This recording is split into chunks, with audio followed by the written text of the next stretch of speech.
restais un peu plus en France, je risquais de tatouer une Française. Ensuite, changer d'avis.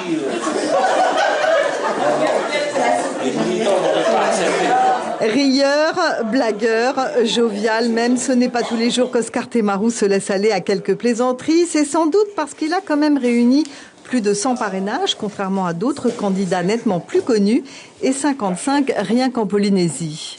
C'est une grosse satisfaction d'avoir obtenu le plus grand nombre de parrainages ici en Polynésie, puisque nous avons obtenu 55, 56, et Marine Le Pen 35, et M. Fillon 23. C'est donc un défi, pas gagné certes, mais pas perdu non plus. Depuis 40 ans qu'il est un homme politique de premier plan en Polynésie, il n'a jamais trahi sa cause, l'indépendance de son pays, ni n'a jamais eu affaire avec la justice. Alors oui, les 1000 promesses de parrainage d'élus métropolitains lui restent en travers de la gorge, car il n'a pas ménagé sa peine avec ses fidèles lieutenants pour aller sur place les convaincre de donner une voix à l'outre-mer.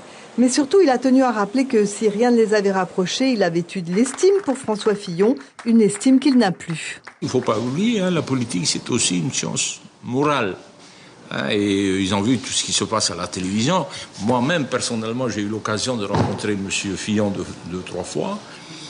Je l'ai beaucoup apprécié.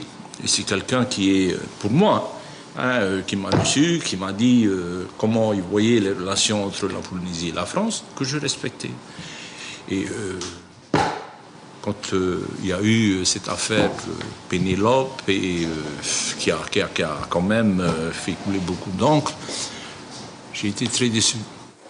A priori, Oscar Temaru ne donnera pas son soutien à Benoît Hamon. La convention PS-Tavini n'est plus qu'un document vide de sens depuis que François Hollande l'a lâché sur l'autel de la raison d'État. On reste amis, mais c'est fini.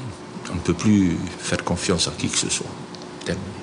Mais rien n'est définitivement arrêté. Les indépendantistes seront en congrès samedi prochain et décideront à ce moment seulement de l'attitude à adopter pour les présidentielles.